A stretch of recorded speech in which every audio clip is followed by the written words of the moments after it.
Hey everybody, I'm Robin Graves. This is World According to Graves. It's an update. Um, Get my well. Hold on. Let me get a little sippage here. Diet Mountain Douche. Good. Anyway, I want to do a update on Kyle Rittenhouse. We know about Kyle and the shooting in Kenosha, Wisconsin, and or what's left of the place now. Um, I reported what was being said on the news Friday. Okay, now I caught a lot of hell for that. I didn't really, in all good conscience, want to report about it yet. I wanted. I normally I wait for things to develop, so I have all the facts. I did talk to some people from uh, Cobb County PD. I did talk to some Atlanta cops I knew online and on the phone, and I brought up all of this stuff. They were vaguely familiar with this. It's not even in their jurisdiction, their territory, anything. But they're the ones who all told me what charges can be pressed on him by by the DA if the DA so wanted to. And I wanted to show you worst case scenario. And evidently, I didn't come across that way. I want to apologize to everybody for making you think that I'm turning liberal.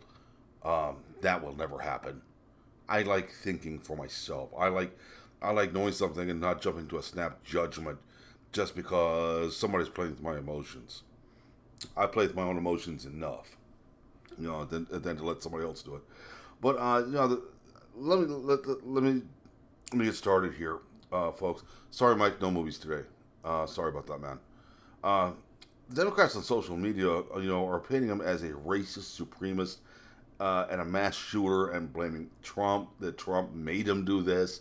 Every time there's a shooter the past 4 years, Trump caused it, even though everyone until this time were socialist leaning and families were liberals and very, very left leaning and all this. But that's Trump's fault. Trump caused it to happen.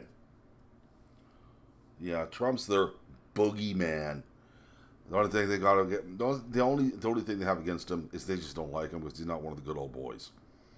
They can't buy him off. That's the only reason they don't like him, and he's making them look bad by getting shit done. That's still okay. Get my notes here.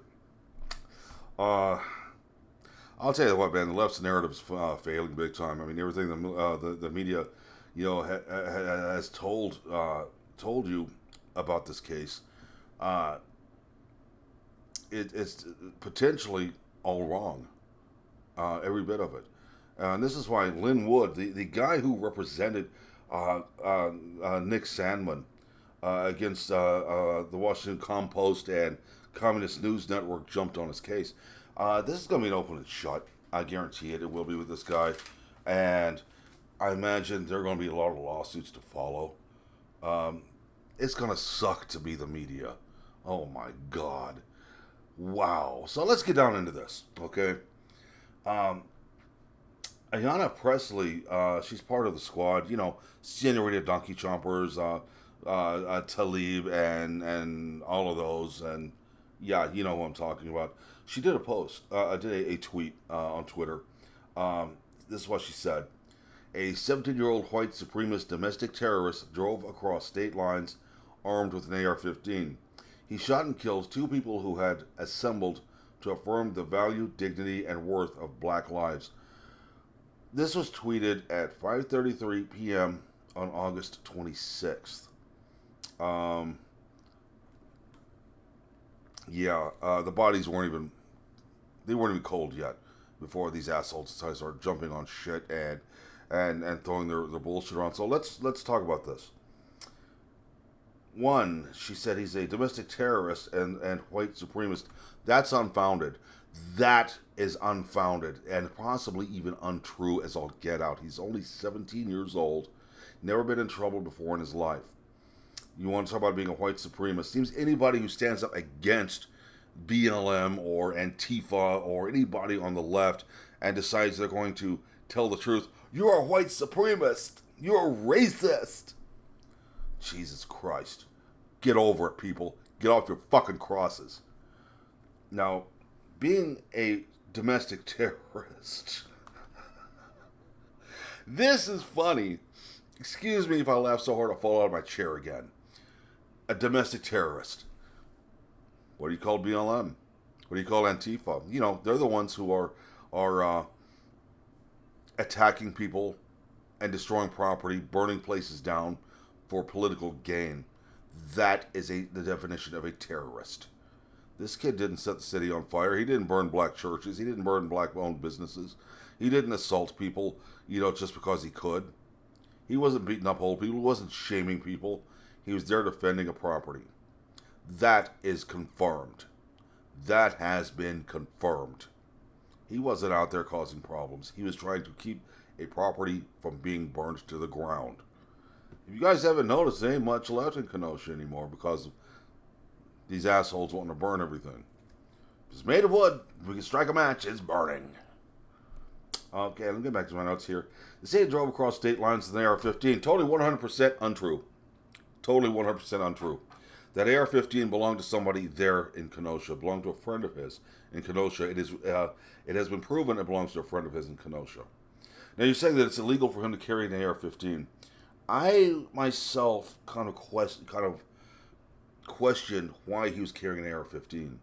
Now, excuse me, something in my eye here. Please forgive me. I'm only a human. I don't really edit these things. I want you to see it as it is. I could edit it and make it dull and boring, and you won't be able to see me poke my finger in my eye. But, yeah, let me get back to this. The AR-15 belonged to a friend of his there in Kenosha. Now the thing is, in Wisconsin, there is a law that you have to be 18 to have a handgun. You have to be 18 to have a handgun. But if you're 16, you can have a shotgun or a hunting rifle. You can be in possession of one. Let's put it that way. You can be in possession of one. I was wondering, and I got it confirmed today. I was wondering if an AR-15 is considered a hunting rifle, because I know in some states it's not. Some states they think it's a machine of war that'll blow up railroad tracks. Well, in Wisconsin, an AR-15 is considered a hunting rifle. So it wasn't, he did not have it in his possession illegally. I myself was wrong about that. And I apologize for being wrong about that. I should have dug a little deeper. Now, they said that he fired upon people who were assembled to affirm value and dignity of black lives. Then why did they burn a black church? Yeah, they burned a black church. Why did they burn black businesses every time they riot, or, as the left likes to say, peacefully protest?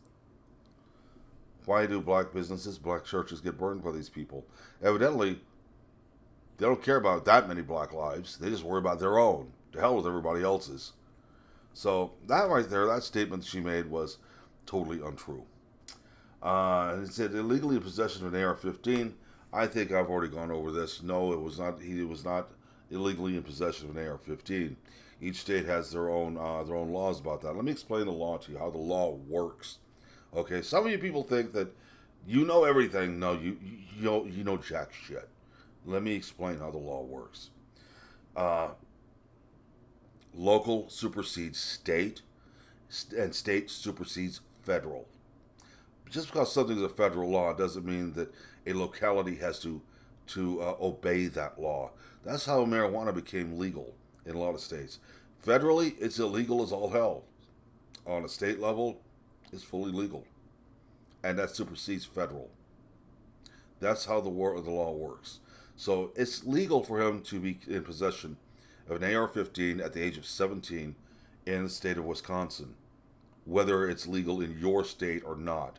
A AR-15 is a hunting rifle in some states, whether or not it's in yours. So get used to it, people. It's local, state, then federal is the line of succession. So get used to it, pal. He wasn't there holding it. He didn't have it illegally. Go on to my notes here some more. Now we're going to talk about the shooting itself. The attacker was according to witness testimony and video evidence. This has been proven. This has been proven already. The attacker was trying to grab the AR-15 when he was shot. Said shots were to his back several times. Does Kyle have a magic gun? Does it fire magic bullets? One shot lacerated his liver, causing massive shock and internal bleeding. One went into his lung, collapsing it and causing internal bleeding. Another grazed his head, all from behind. All from behind.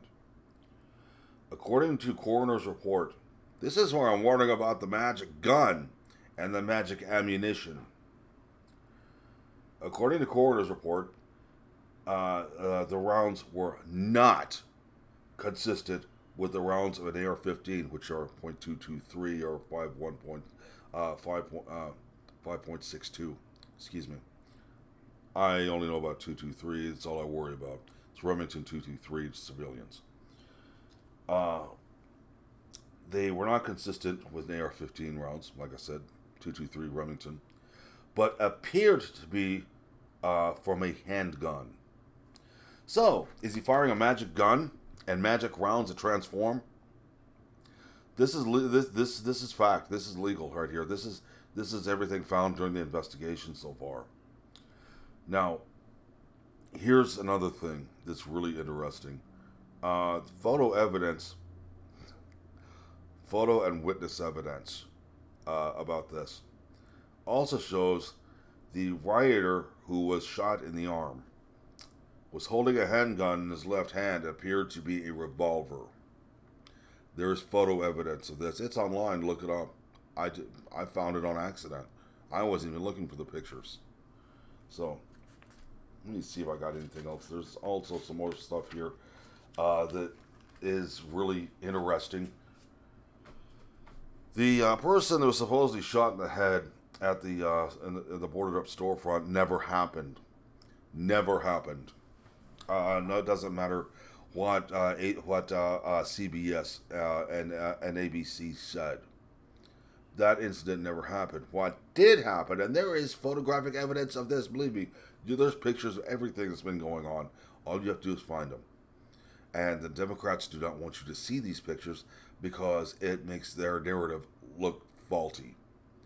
There's photo evidence of why Kyle Rittinhouse left the store and went down the street with an AR-15. He was trying to escape an attack that was happening there. There was a lit Molotov cocktail thrown at him. He was hit in the head with a skateboard, and when he went down, he was kicked repeatedly. He was escaping an attack.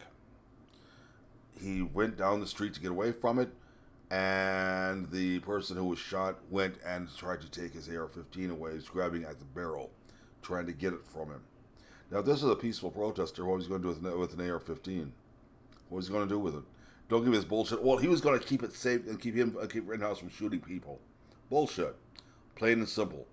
The one shot that came from Rittenhouse missed the attacker and hit the other person with a handgun. I was holding the handgun. Shot him in the arm. Right now, the person who had the handgun, he is being looked into very hard as a possible murder suspect. Rittenhouse is going to be let go before it's over with, and there will be some lawsuits on the media and politicians. Because what's her face, Ayanna Presley, that sounds like a lot of slander coming from that bitch. It looks like somebody is going to be paying out some money. And I would like to see how much there is, and it's going to be a lot. So, want to get a special report out and everything, this addendum to Friday. Yes, I will admit I made a mistake by reporting what the news said instead of waiting a couple of days. There was not much evidence out there. A lot of people out there are talking about how Rittenhouse did what every other American wants to do. Well, I'll tell you what, since he did that, there are people out there who are armed who are protecting their property. So, I think BLM and Antifa need to get a clue. We're tired of them. We're sick of watching our cities burn just because they want to throw a piss fit. They need to grow up. So, I want to do a shout out to Eric Nelson, great promoter. Met him yesterday. Him and Jeremiah from the same company, Stranglehold Entertainment. They did an interview of me yesterday. They interviewed me and they interviewed my wife. My wife was involved in pro wrestling for about 10 years. She was the whiptress. I was involved about 20, little over 20 years. And they interviewed me. They got very interested in the movie that I'm going to be in. My role in this. My director even told me, yeah, push it. So they were more than happy to. So, and it seems at this moment, after speaking to them, I may be connected to a movie being put out by Stranglehold Entertainment also. They'll be filming later on. Hopefully, when their schedule is after Revenge is filmed. I think they want to work around my schedule. So I think my career is kind of taken off being in low budget B movies. The way it looks, also, I may be making an appearance back in pro wrestling as a manager, or at least in the production side of it. Whatever they need me to do. Talking to them and talking about my career kind of got me a little bit wanting to step back into the business for just a little bit. I'm not going to do it full time. I can't do it full time. I will work for them only. I'm not working for any other indie company. I will not be in the ring wrestling. I, at the most, will be a manager. But it looks like I'll be stepping back into the business more than likely. And even my wife says they're wanting her to step into it also. So the interview will be posted. It's for a podcast. Podcast will be posted possibly in about a week or two. As soon as it is, I will be posting it on here for you guys to see. It was interesting. I was nervous at first. They made me feel right at home. They were amazing. They were great people. And Eric, I'll catch you soon, man. Don't be a stranger. I got snakes if you want to see them. I'll talk to you guys later. Everybody, be good to one another and talk hard. This has been Robin Graves with The World According to Graves. I will catch you guys probably later on this week. You guys take care. Bye.